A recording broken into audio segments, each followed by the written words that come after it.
As you know, one of our important jobs in the Anti-Defamation League of the B'nai B'rith is to keep a close watch on anti-Semitic activities in the United States. The old German-American Bund of the 30s was financed by the German government itself, and it disappeared with the outbreak of World War II.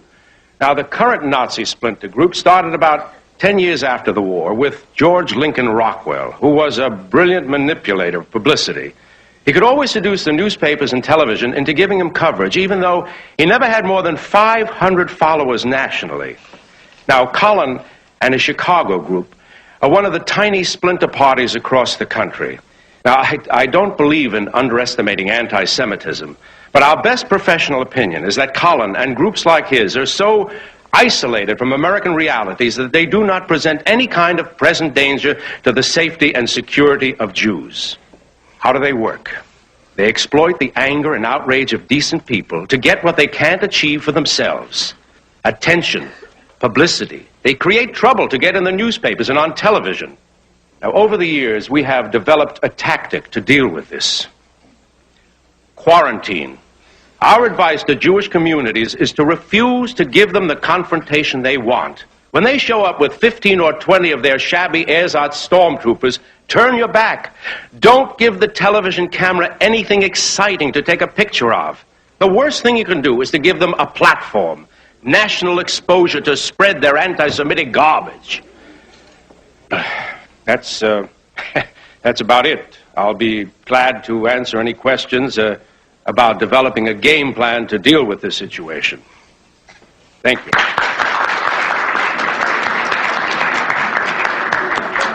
Thank you very much, Mr. Rosen. That's all there is? I would like to introduce the man came all the way from downtown. That's all he's going to say. The rabbi's talking. Here in Skokie.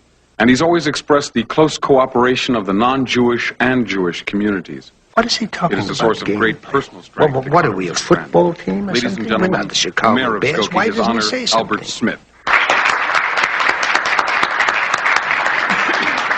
Thank you, Rabbi Steinberg, Mr. Rosen. Ladies and gentlemen, I want to make something absolutely clear to all my Jewish friends here this evening, and that is that your Christian neighbors here in the village of Skokie hold hoodlums like Frank Collin and his ilk in the utmost contempt. We share your outrage and your concern, and we intend to act in utmost good faith to assure the safety... Excuse me. ...and the protection... I beg your pardon. I would like to ask a question. Well, yes, sir. I'd be happy to answer any questions you might have in a moment or two. However, there are... With respect, Your Honor, not you. The other one.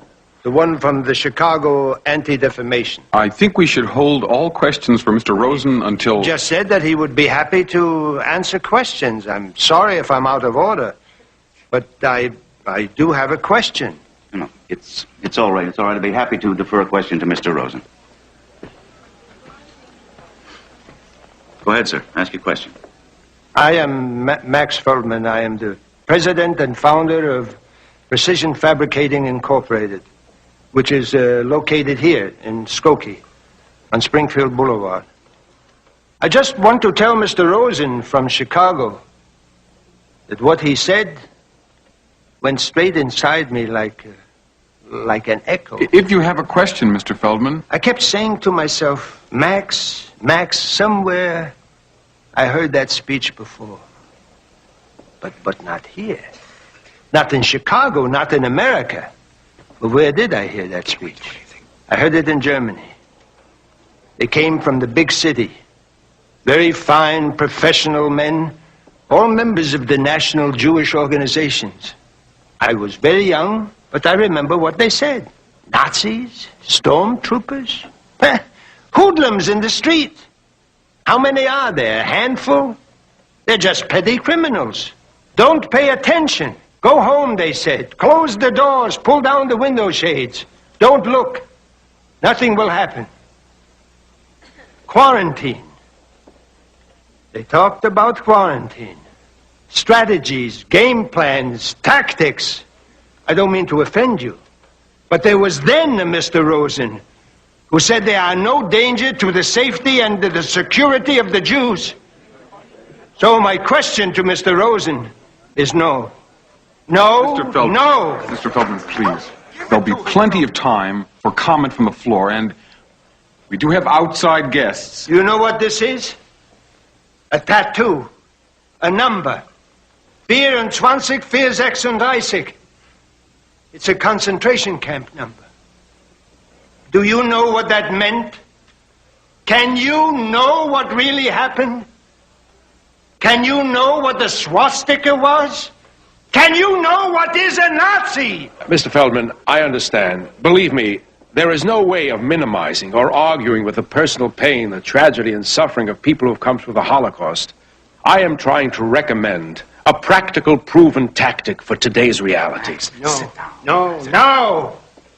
I came here to sit, to listen, not to say anything.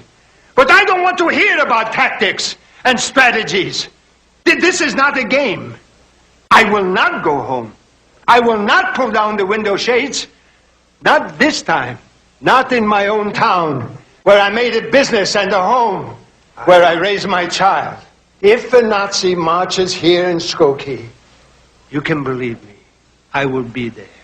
I will be there with baseball bats, with a gun, with anything. I will be in Skokie with the Nazis on Mars. Please. Mr. Feldman, I understand your feelings, I assure you. Who could be a Jew and not understand? But I won't condone any call for violence. Forgive me, I mean no disrespect for the sufferings of Jews. But we cannot sink to the level of the Nazis themselves. Rabbi. The Jews, in particular, must always depend upon the protection of law. Rabbi, you don't know. You are a young man from Cincinnati. What do you know? Feldman is right. The whole tactic of nonviolence as developed by Gandhi. Excuse me. I don't have to hear from a yeshiva book about Mahatma Gandhi. You weren't there. You didn't see it happen. We did. We saw our mothers and fathers murdered. Children beaten to death. That's right. We saw it. In my family, there is nobody. A cousin in Tel Aviv. That is all. My mama, my papa, my brothers and sisters, my uncles, my aunts, my cousins. Nobody. You want us to walk into the gas chambers again? Is that what you want? I am an old man, but I would fight. I don't care if I drop dead from my heart. Who are the police? The police are going to let the Nazis march in this America? Please, look, we're all on the same side. The only question is, this is a matter of handling a very complex and sophisticated problem in a practical way. Believe me, we have had experience. The most effective way of handling this is to quarantine. Ladies and gentlemen, please, one at a time. Rabbi, I am telling you, and Mayor Smith, you want to avoid violence? I'll tell you how. If you want no violence, keep the Nazis out. Because if they march here, if they bring the swastika here, I swear to you, nothing, there is nothing will keep me from fighting. On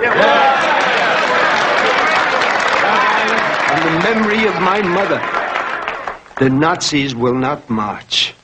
On my life, on the grave of my mother, which was a lime pit in the death camp at Mauthausen, a pile, a heap of naked Jewish bodies, on that grave, I swear it,